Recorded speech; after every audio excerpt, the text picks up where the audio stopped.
आज हमारे बीच में भारतीय जनता पार्टी के राष्ट्रीय महामंत्री और जम्मू कश्मीर के प्रभारी परम आदरणीय तरुण चुग साहब हमारे बीच में हैं। मैं श्रीमान नेता और देश के गृह मंत्री अमित शाह जी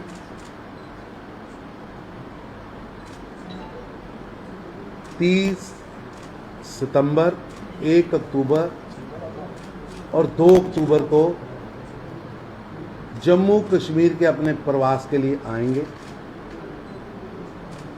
और ये 3 दिन वो जम्मू कश्मीर के प्रबुद्ध नागरिकों को, जम्मू कश्मीर के अलग अलग वर्गों को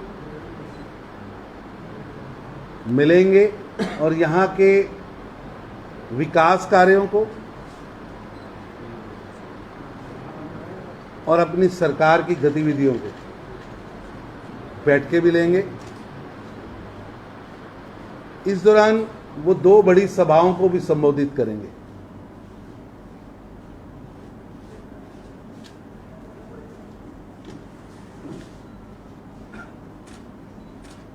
एक तारीख को सुबह 10 बजे वो रजौरी में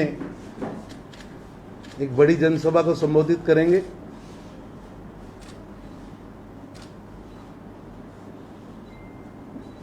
और 2 तारीख को 10 बजे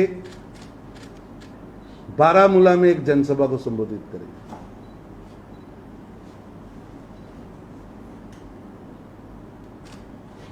अमित शाह जी इस दौरान अलग अलग स्थानों पर जाएंगे भी।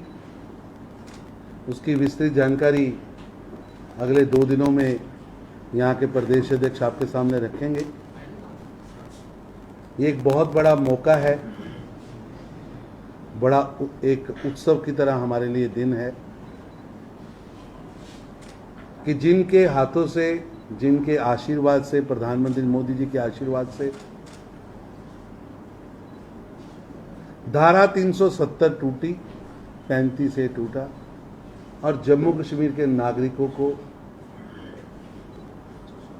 आज़ादी मिली और जम्मू कश्मीर के नागरिकों को आगे बढ़ने का मौका मिला।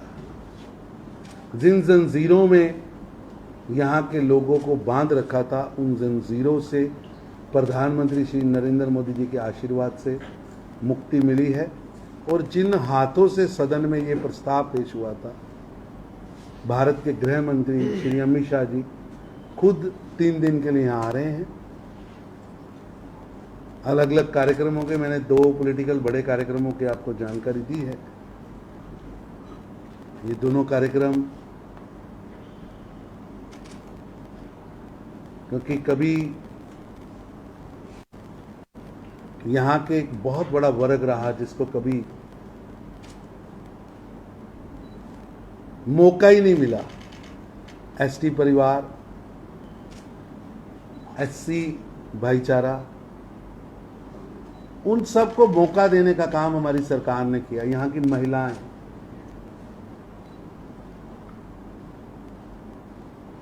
उसी तरह जब भी विकास की बात आई है तो रजौरी, पुंछ का क्षेत्र कहीं ना कहीं पीछे रह जाता। तो गृह मंत्री जी खुद जाएंगे। उसी तरह हम कश्मीर के 10 जिलों की बात करते हैं तो वहां बारामूला वाला क्षेत्र नेगलेक्ट रह जाता। तो इस बार की उनकी जो फेरी है, उनका जो टूर है, उसमें इन 2 क्षेत्रों को हमने पकड़ा है। जिस तरह 370 और 35A को टूटने के बाद हमने उन लोगों को, उन वर्गों को पॉलिटिक्स के मेन स्ट्रीम में लाने का प्रयास किया जिनको 70 साल तक दबा के रखा। यहाँ की बेटियां, यहाँ के एससी भाई, यहाँ के एसटी भाई, बकरवाल, गुज्जर, पहाड़ी, गद्दी ब्राह्मण, एक लंबा ऐसा वर्ग है जिस वर्ग को दबा के रखा गया था।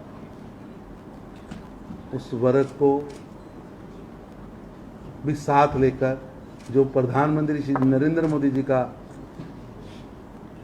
मंत्र है, सबका साथ, सबका विकास और सबका प्रयास, उसको हम आगे भी बढ़ा रहे हैं। और ये मंत्र जम्मू कश्मीर में भी सबका विकास, केवल अब्दुल्ला एंड मुफ्तीज का विकास और अब्दुल्ला एंड मुफ्तीज की परिवार का ही विकास हो और गरीब गरीब होता जाए,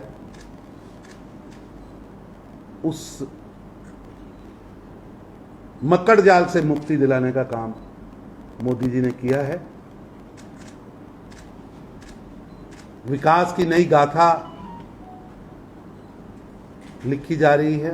कोविड की महामारी में 1.5 साल लगभग चीज़ें काफ़ी रुकी रही या स्लो हो गई थी, लेकिन इसके बावजूद हम निरंतर प्रयास कर रहे हैं कि जम्मू कश्मीर विकास की ओर आगे बढ़े।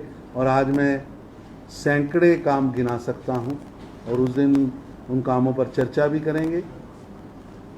आज मुझे गर्व है कि जम्मू कश्मीर एक ऐसा प्रांत है जहां के एयरपोर्ट्स प्राइवेट प्लेन से भरे हुए, जहां आने वाले टूरिस्टों की तादाद कई गुना बढ़ी, चाहे वो माता वैष्णो देवी हो,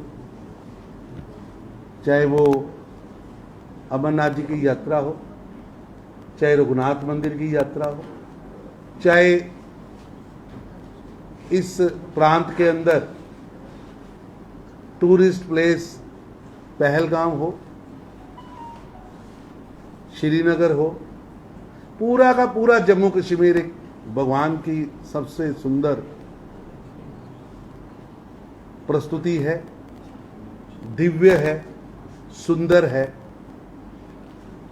उसके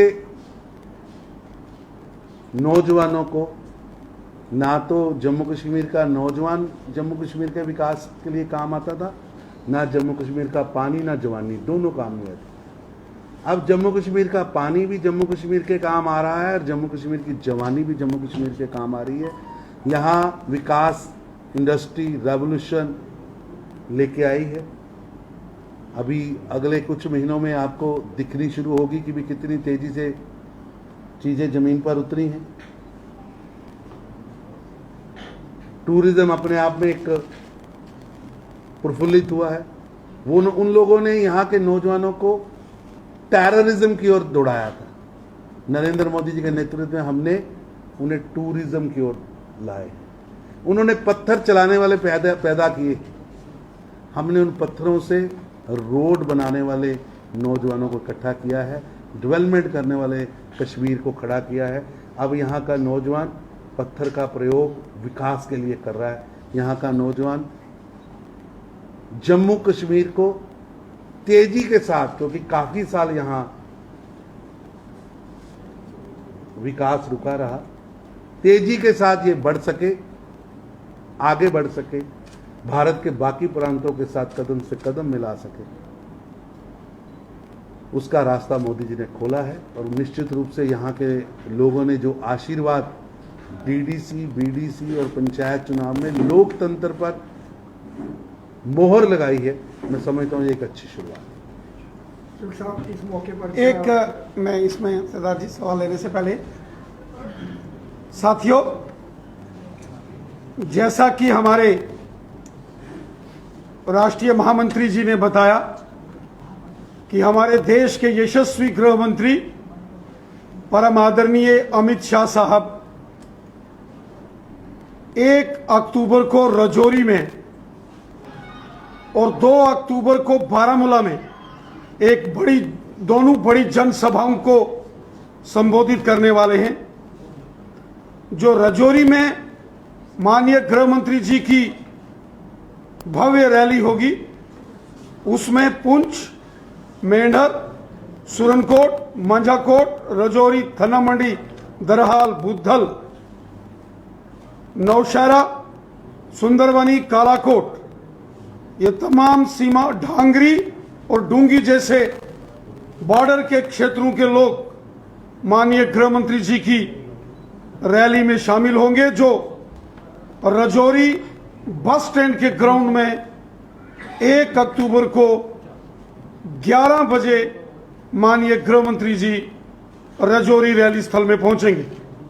वहीं उत्तरी कश्मीर के बारामूला में एक और भव्य रैली का आयोजन किया गया है, जिसमें बारामूला जिला, कुपवाड़ा जिला और बांडीपुरा जिला, तीनों डिस्ट्रिक्टों के लोग उस रैली में आएंगे, जिसमें गुरेज हो, बांडीपुरा हो, करना, टंगधार, टीठवाल, कुपवाड़ा, त्रिगाम हो, उड़ी हो, बारामूला, रफियाबाद, हंदवाड़ा, लंगेट जैसे क्षेत्रों से भारी संख्या में जनमानस बारामूला की रैली में शामिल होंगे। हम हृदय से माननीय गृह मंत्री अमित शाह साहब का धन्यवाद करते हैं कि उन्होंने हमारे इस निवेदन को स्वीकार किया और दोनों रैलीज, एक जो जम्मू संभाग के रजौरी में होगी और दूसरा जो कश्मीर घाटी के बारामूला में होगी, ये दोनों बॉर्डर के एरियाज हैं। और जैसा कि आदरणीय तरुण चुग साहब ने कहा, अक्सर ये सीमावर्ती क्षेत्र, चाहे रजौरी पुंछ हो या बारामूला, कुपवाड़ा, बांडीपुरा हो, यहां के लोगों की हमेशा एक मांग रही है कि माननीय प्रधानमंत्री जी, माननीय गृह मंत्री जी कि वहां रैलीज आयोजित की जाएं। और हम हृदय से माननीय गृह मंत्री जी का धन्यवाद करते हैं कि उन्होंने जम्मू कश्मीर के लिए 3 दिवसीय प्रवास के लिए हमें समय दिया है। 30 सितंबर को वो जम्मू पहुंचेंगे और 1 को रजौरी, 1 अक्टूबर को रजौरी में रैली और 2 अक्टूबर में बारामूला में रैली होगी। ये दोनों रैलीज भव्य रैलियां होंगी, रिकॉर्ड तोड़ रैलियां होंगी और जिसमें आम जनमानस की जबरदस्त भागीदारी रहेगी। चुग साहब, ये क्या इस मौके पर वो पहाड़ी स्पीकिंग लोगों को जो है उनकी डिमांड है उसको भी अनाउंस किया जाएगा? वक्त आने दीजिए, खुद गृह मंत्री जी आ रहे हैं और अपने लोगों से वो मिलेंगे और एक एक चीज़ की चर्चा। तरुण जी, 2 सवाल है। एक सवाल तो ये है कि असमंजस पैदा हुआ है, हर जगह कंफ्यूजन है कि असेंबली इलेक्शंस कब होंगे, विधानसभा कब होंगे। क्या हम अमित शाह की रैली को ये माने कि कोई इसकी तरफ हम बढ़ रहे हैं विधानसभा कोर्स के लिए? और दूसरा जो अलग है इससे कि सुप्रीम कोर्ट अब 370 धारा 370 को सुनने जा रही है, आप इसको एक हिस्ट्री मान रहे हैं, तो आपको नहीं लगता है कि आपके लिए थोड़ा सा एडवाइस ऐसा है कि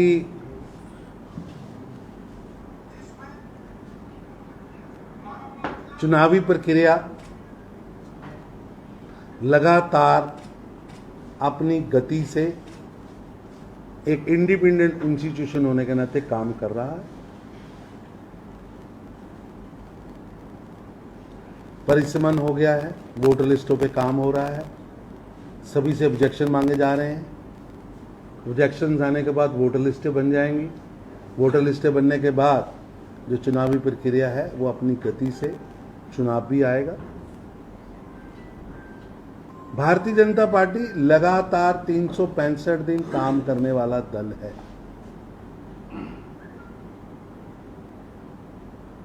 हम यहां लोकतंत्र की रक्षा के लिए 1950 से काम कर रहे हैं, चाहे उस समय हमारा नाम प्रजा परिषद था और प्रेमनाथ डोगरा जी उस समय हमें लीड करते थे। जनसंघ के नाते श्यामा प्रसाद मुखर्जी जी ने यहाँ लोकतंत्र के लिए और देश की एकता अखंडता के लिए बलिदान भी दिया।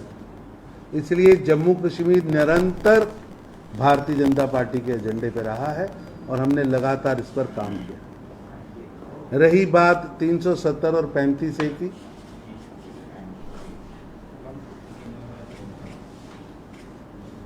वो अब इतिहास बन चुकी है। भारत आगे बढ़ रहा है, जम्मू कश्मीर आगे बढ़ रहा है। सुप्रीम कोर्ट में दोबारा उसको रिव्यू कर रहे हैं, तो क्या आपको लगता है, क्योंकि आप उसको हिस्ट्री ऐसा है कि मेरे को पूरा यकीन है कि हमने जो किया है वो कॉन्स्टिट्यूशनल है, लॉजिकल है, कानून संगत है। इसलिए ये 370 35A दोनों इतिहास बनी है और इतिहास ही बनी। सुप्रीम कोर्ट के फैसले को किस तरह से देखेंगे? अरे भाई साहब, आप कोई फैसला आया ही नहीं, आप अपने अगर फैसला आता तो अगर क्या आएगा, आप अगर और फिर मगर के बाद फिर अगर। ठीक है भाई साहब, thank you. Thank you very much.